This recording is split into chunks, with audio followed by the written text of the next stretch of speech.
Hello friends, स्वागत है आपका हमारे यूट्यूब चैनल पे। मैं उमाकांत वर्मा आज आपको पढ़ाएंगे कुछ महत्वपूर्ण प्रश्न उत्तर। तो जिनमें हमने आज की जो वीडियो है इसमें 25 प्रश्न हमने आपके लिए अलग किए हुए हैं, जो प्रीवियस पेपर में जो प्रीवियस एग्जाम हुए हैं उनमें सारे के सारे ये प्रश्न जो हैं ये पूछे गए हैं। तो आज की इस वीडियो को अंत तक देखिए, जिससे कि ये जो 25 क्वेश्चन हैं जो इससे पहले एग्जाम में पूछे गए हैं, जैसे कि इंडियन आर्मी खासकर नेट जीडी कांस्टेबल जो होता है, ठीक है, इसके साथ ही यूपी पुलिस, अभी आने वाले समय में जल्द ही लेखपाल भर्ती की भी लेखपाल की भर्ती आने वाली है, तो उसकी जल्द ही आवेदन प्रक्रिया भी शुरू होने वाली है। तो आज की वीडियो में जो भी ये 25 प्रश्न हैं ये बहुत ही इंपॉर्टेंट हैं और इनको रट लीजिए एक तरीके से। इस प्रकार के डेली वीडियो हम आपके लिए अपलोड करते रहते हैं। तो ये आज का जो वीडियो इसमें भी 25 क्वेश्चन है, 25 क्वेश्चन का हम आपके लिए प्रतिदिन अगर वीडियो ला रहे हैं तो आपका 25 प्रश्न करके एक महीने में कितने तैयार हो जाएंगे? 750 प्रश्न तैयार हो जाएंगे। इसके साथ ही बीच बीच में ये जो प्रश्न है इन्हीं से संबंधित और भी कुछ फैक्ट्स हम आपको बताते हैं, तो उनसे आपके लगभग 1500 क्वेश्चन एक महीने में तैयार हो जाएंगे। तो इस प्रकार से जो हम वीडियो ला रहे हैं तो ये बहुत ही इंपॉर्टेंट है आप सबके लिए।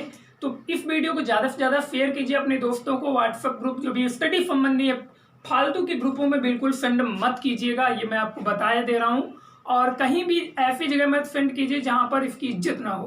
तो ऐसी जगह सेंड कीजिए जो लोग देखने वाले हैं, जो लोग पढ़ने लिखने वाले हैं, आपके भाई बंधु हैं, उनको शेयर कर दीजिए वीडियो और लाइक जरूर कर दीजिए।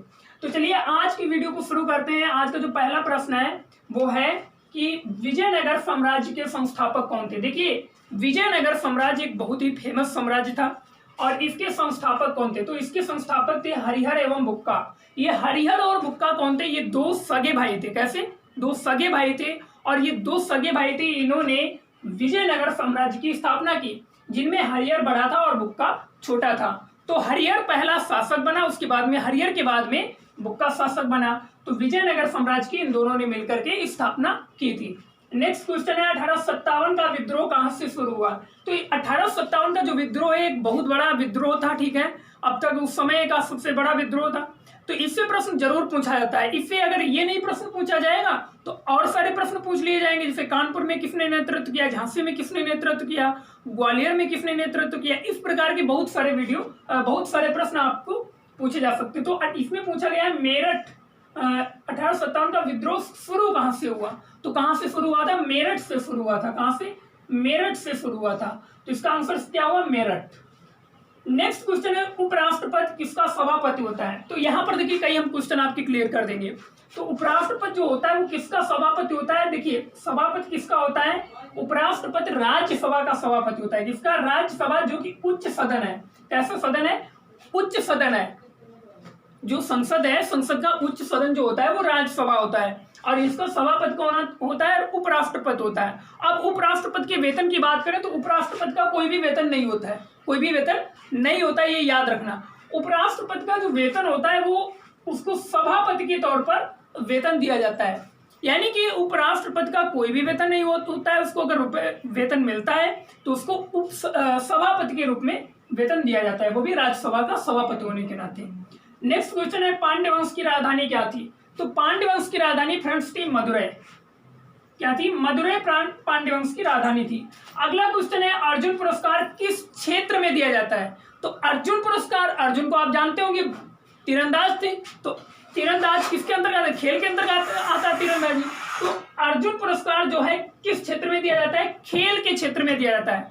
किस क्षेत्र में दिया जाता है? खेल के क्षेत्र में दिया जाता है। तो इसका सही आंसर हो गया खेल। अर्जुन पुरस्कार खेल के क्षेत्र में दिया जाता है। नेक्स्ट क्वेश्चन है साबुन बनाने की प्रक्रिया को क्या कहते हैं? तो साबुन बनाने की प्रक्रिया को क्या कहते हैं? बिल्कुल इजी है। कैसा है? बिल्कुल इजी है, साबुनीकरण। तो साबुन बनाने की जो प्रक्रिया होती है उसको साबुनीकरण कहते हैं। Next question, the white tiger के रचयिता कौन? अब इस प्रकार की जो रचना और रचयिता संबंधित प्रश्न होते हैं वो छूट जाते हैं, तो इनको बिल्कुल रट लेना है। तो द व्हाइट टाइगर के रचयिता कौन है? अरविंद अडिगा है। कौन है? अरविंद अडिगा। तो अरविंद अडिगा की पुस्तक है द व्हाइट टाइगर। प्रश्न पूछा जाएगा इनमें से कौन सी अरविंद अडिगा की पुस्तक नहीं है? कई सारी इनकी पुस्तकें हैं, तो उनमें से ये भी ऑप्शन में होगा और 3 सेम होंगे, एक नहीं होगी इनकी। तो इस प्रकार से भी प्रश्न पूछा जा सकता है और ये भी पूछा जा सकता है कि इनमें से कौन सी अरविंद अडिगा की पुस्तक है। तो आपका आंसर कौन हो जाएगा? The white tiger. ठीक है, और उल्टा भी पूछ लिया जाता है। तो इस प्रकार से प्रश्न पूछे जा सकते हैं। प्रश्न नंबर 9 है विशिष्ट प्रतिरोध का मात्रक क्या है? तो विशिष्ट प्रतिरोध का मात्रक होता है फ्रेंड्स ओम मीटर। क्या होता है? ओम मीटर। नेक्स्ट क्वेश्चन, ऋग्वैदिक आर्यों की भाषा क्या थी? तो ये प्रश्न बहुत बार पूछा गया है कई सारे एग्जाम में कि ऋग्वैदिक जो आर्य थे उस समय उनकी भाषा क्या थी। तो आप इसे ऋग्वेद किस भाषा में लिखा गया? संस्कृत भाषा में। तो इसी से आप याद कर लीजिए कि ऋग्वैदिक आर्यों की भाषा क्या रही होगी? संस्कृत रही होगी। यहां तक समझ में आया? अगला क्वेश्चन है ओणम किस राज्य का महत्वपूर्ण त्योहार है? आपने कक्षा 6, 7, 8 किसी क्लास में है ओणम का त्योहार। ओणम का त्योहार मनाया जाता है केरल राज्य में। कहां पर? केरल राज्य में मनाया जाता है। तो वहीं से आपको याद हो जाएगा। कुछ क्वेश्चन ऐसे होते हैं जो फ्रेंड्स हम लोग 9th 10th से लेकर के 12th तक पढ़ते हैं और कुछ क्वेश्चन ऐसे भी आ जाते हैं आजकल परीक्षाओं में जो हम लोग 1 से 9 तक पढ़ते हैं या 1 से 6 तक पढ़ते हैं। तो ये सारे इंपॉर्टेंट क्वेश्चन है, इसीलिए इधर में आपके लिए रखे गए हैं। नेक्स्ट क्वेश्चन है पल्लवों की राजधानी क्या थी? अब देखिए अभी पूछा गया था कि पांड्य वंश की राजधानी मदुरै थी। अब यहाँ पर पूछा गया पल्लवों की राजधानी क्या थी, यानी पल्लव वंश की। तो उसकी थी कांची या कांचीपुरम। ठीक है, कांची या कांचीपुरम। नेक्स्ट क्वेश्चन, मानव निर्मित प्रथम तत्व कौन सा है? तो बहुत सारे तत्व प्रकृति में भी पाए जाते हैं। ठीक है, स्वतंत्र अवस्था में, यानी कि उनको प्रकृति ने ही बनाया, लेकिन मानव के द्वारा बनाया गया जो तत्व है प्रथम मानव निर्मित यानी कि कृत्रिम तत्व कौन सा है? तो उसका नाम है पोलोनियम। ये भी कई बार पूछा गया है ग्रुप डी से लेकर के कई बड़े बड़े एग्जाम में पीसीएस तक पूछा गया है कि पोलोनियम जो है मानव निर्मित प्रथम तत्व है। ठीक है, अब प्रश्न नंबर 14 है डेल्टा जो होता है। देखिए नदियां कई प्रकार की आकृतियां बनाती हैं, उनमें से डेल्टा एक प्रमुख महत्वपूर्ण आकृति है। इससे बहुत सारे प्रश्न पूछे जाते हैं। तो प्रश्न 14 है कि डेल्टा की आकृति सामान्यता कैसी होती है? तो डेल्टा की आकृति कैसी होती है? त्रिभुजाकार होती है। कैसी होती है? त्रिभुजाकार होती है। नेक्स्ट क्वेश्चन है भारत में पूर्व का बोस्टन किसे कहा जाता है? तो पूर्व का बोस्टन किसे कहा जाता है भारत में? तो वो उसका आंसर सही है, अहमदाबाद को पूर्व का बोस्टन कहा जाता है। प्रश्न नंबर 16, बीरबल का वास्तविक नाम क्या था? तो बीरबल का जो वास्तविक नाम था वो क्या था? महेश दास था। अगर आप जो टीवी पर आते हैं, जो कुछ शो जाते हैं, उनको देखना चाहिए। जैसे कि अकबर बीरबल आता है तो उसको देखना चाहिए, वहां से कई सारे क्वेश्चन आपके क्लियर हो जाते हैं। जैसा हम पढ़ते हैं वैसा नहीं हम लोग याद नहीं कर पाते, लेकिन जो चीज हम देख लेते हैं ना वो चीजें याद हो जाती हैं। तो बीरबल का जो वास्तविक नाम था वो क्या था? महेश दास था। बीरबल को ये उपाधि दी गई थी। ठीक है, चलिए प्रश्न नंबर 17, केंद्रीय गन्ना अनुसंधान केंद्र कहाँ स्थित है? तो केंद्रीय गन्ना अनुसंधान केंद्र जो फ्रेंड्स स्थित है वो है आपका कोयम्बटूर। कहाँ पे? कोयम्बटूर। चलिए एक मैं वीडियो बना दूंगा जिसमें जितने भी अनुसंधान केंद्र हैं, जैसे चावल अनुसंधान केंद्र, गन्ना अनुसंधान केंद्र और बहुत सारे केंद्र हैं। ठीक है, चिकित्सा से संबंधित है, बहुत सारे अनुसंधान केंद्र, उनके सारे सारा हम आपको एक वीडियो में बता देंगे। प्रश्न नंबर 18, आसियान। आसियान का जो नेम है आसियान, ASEAN, आसियान, ये कई देशों का समूह है। ठीक है, तो आसियान का मुख्यालय कहां पर है? तो आसियान का मुख्यालय कहां पे? जकार्ता। अभी हमने जो हिस्ट्री की क्लास पढ़ाई थी उसमें हमने बताया था किसने जकार्ता को जीत करके वहां पर बटेविया नामक नगर बसाया था। तो उसका आंसर आपका था डचों ने।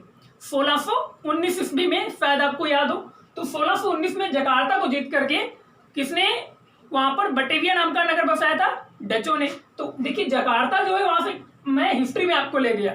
तो जकार्ता में किसका मुख्यालय है? आसियान का जकार्ता में मुख्यालय। अब जकार्ता कहां पड़ता है? ये दक्षिण पूर्व एशिया जो है वहां का एक महत्वपूर्ण देश है, इंडोनेशिया।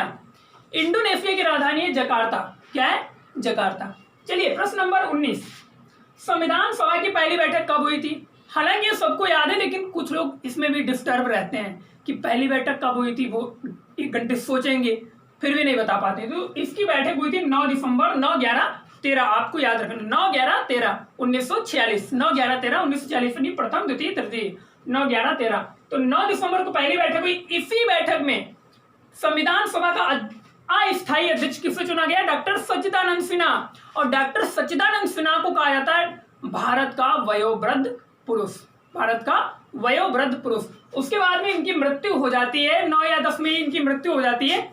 उसकी जो अगली बैठक हुई यानी कि 11 दिसंबर 1946 को, तो उसमें संविधान सभा का स्थायी अध्यक्ष चुना गया। वो किससे चुना गया? डॉक्टर राजेंद्र प्रसाद को। अब तीसरी बैठक के विषय में आप लोग कमेंट बॉक्स में बताइए, उसका मैं वेट करूंगा। प्रश्न नंबर 20 जो है वो है 1 गैलन में कितना लीटर होता है। तो ये इस प्रकार से भी प्रश्न पूछे जाते हैं, 1 गैलन में कितने लीटर होते हैं, एक खगोलीय दूरी बराबर क्या होता है, एक पारसिक बराबर क्या होता है, ऐसे प्रश्न पूछे जाते हैं। उसका वीडियो मैंने इससे पहले बनाया था। आप लोग जब जाएंगे मेरे वीडियोज में तो नीचे जब चले जाएंगे तो आपको वहां पर मिल जाएगा उसका वीडियो।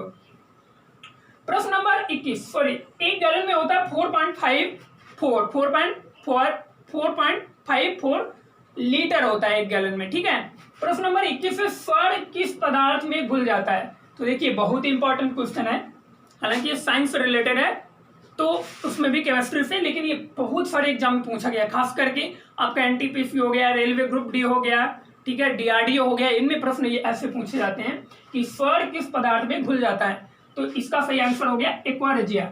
एक्वा रेजिया जो तत्व है इसमें स्वर्ण यानी कि सोना, गोल्ड, ये घुल जाता है। और अभी जब मैंने ऑस्ट्रेलिया महाद्वीप पढ़ाया था तो उसमें हमने बताया था 2 वहां के महत्वपूर्ण देश जो हैं आपका वेस्टर्न ऑस्ट्रेलिया में पड़ते हैं, तो वहां पर 2 महत्वपूर्ण शहर थे जो सोने के लिए बहुत ही फेमस थे, सोने के लिए बहुत ही फेमस थे। तो उनका नेम क्या था? कूलगार्डी और कूलगार्ली, ठीक है, कूलगार्डी और कूलगार्ली, ये 2 शहर थे जो किसके लिए फेमस है? आपके सोने के लिए फेमस है। चलिए प्रश्न number 22, I struggle boy, very important question. I struggle boy उपन्यास के लेखक कौन है? वेरी इंपॉर्टेंट क्वेश्चन है और इसको रट लीजिए बिल्कुल आप लोग। आई स्ट्रगल बॉय के लेखक हैं विक्रम सेठ। कौन है? विक्रम सेठ। अभी देखिए एक इधर क्वेश्चन आता है the white tiger Arvind Adiga, और आई स्ट्रगल बॉय उसका सही आंसर क्या हो गया? विक्रम सेठ। सही आंसर क्या है? विक्रम सेठ। प्रश्न नंबर 23, भाभा परमाणु रिसर्च सेंटर कहाँ स्थित है? तो भाभा परमाणु रिसर्च सेंटर कहाँ स्थित है? मुंबई में स्थित है। कहाँ पर? मुंबई में स्थित है भाभा परमाणु अनुसंधान केंद्र या भाभा परमाणु रिसर्च सेंटर, ठीक है। कहाँ पर? मुंबई में स्थित है, महाराष्ट्र। प्रश्न नंबर 24 है सेरिब्रम किस अंग का अभिन्न हिस्सा है? सेरिब्रम किस अंग से संबंधित है? तो सेरिब्रम जो है ये भी एक हमारे शरीर का पार्ट है और ये किस अंग से संबंधित है? तो ये मस्तिष्क से संबंधित है। एक होता है सेरिब्रम और एक होता है सेरिबेलम, ये दोनों अलग अलग हैं। इसके विषय में भी हम आपको बताएंगे, जब साइंस पढ़ाएंगे बायो तब उसमें बताएंगे। तो प्रश्न 24 जो है सेरिब्रम किस अंग से संबंधित है? ये मस्तिष्क से संबंधित। अब जैसे मस्तिष्क से संबंधित बहुत सारी बीमारियां भी होती हैं, उनको भी हम बताएंगे। इसके लिए बहुत सारी जांचें करवाई जाती हैं, उनके विषय में भी हम आगे बताएंगे आपको, किसी वीडियो में जल्दी अपलोड किया जाएगा। प्रश्न नंबर 25 है और आज का जो लास्ट क्वेश्चन है, जंप बाल शब्द किससे संबंधित है? तो ये जो क्वेश्चन है जंप बाल, इसका मैंने आंसर नहीं लिख रखा है, तो इसका आंसर अगर चाहो तो मैं बता दूं, लेकिन अगर बेटर ये रहेगा कि आप लोग इसका आंसर कमेंट बॉक्स में बताइए, क्योंकि आज का ये लास्ट क्वेश्चन है और जंप बॉल जिस खेल से संबंधित है उसके अंत में भी बॉल ही आता है। इस प्रकार से आप लोग समझ सकते हैं, लेकिन जैसे उसमें फुटबॉल भी हो सकता है, बास्केटबॉल भी हो सकता है, तो कई सारे उसमें बॉल आते हैं। तो कई सारे ऐसे खेल हैं जिनमें बॉल आता है लास्ट में, तो इसका आप लोग सही जवाब देंगे। मुझे उम्मीद है कि जंप बॉल शब्द किस खेल से संबंधित है, इसका सही जवाब देंगे। तो आज की वीडियो में जो मैंने आपको 25 क्वेश्चन बताए, अब आप लोग बताइए कि इनमें से कितने क्वेश्चन आप लोगों को आते थे। अगर आपके इनमें से 25 में से 20 क्वेश्चन सही निकल रहे हैं तो आप पॉजिटिव मतलब धनात्मकता की ओर जा रहे हैं, ठीक है।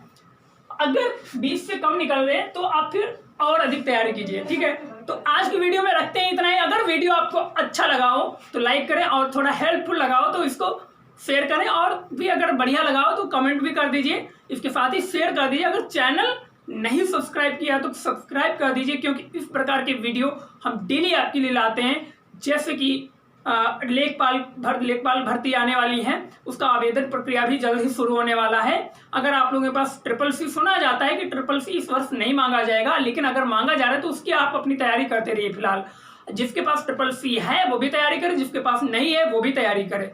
आप बैठिए मत आप लोग। तो इस प्रकार के वीडियो पाते रहने के लिए जल्दी चैनल को सब्सक्राइब कीजिए, बेल आइकन को प्रेस कीजिए, और मिलेंगे नेक्स्ट वीडियो में। तब तक के लिए इजाजत दीजिए, नमस्कार।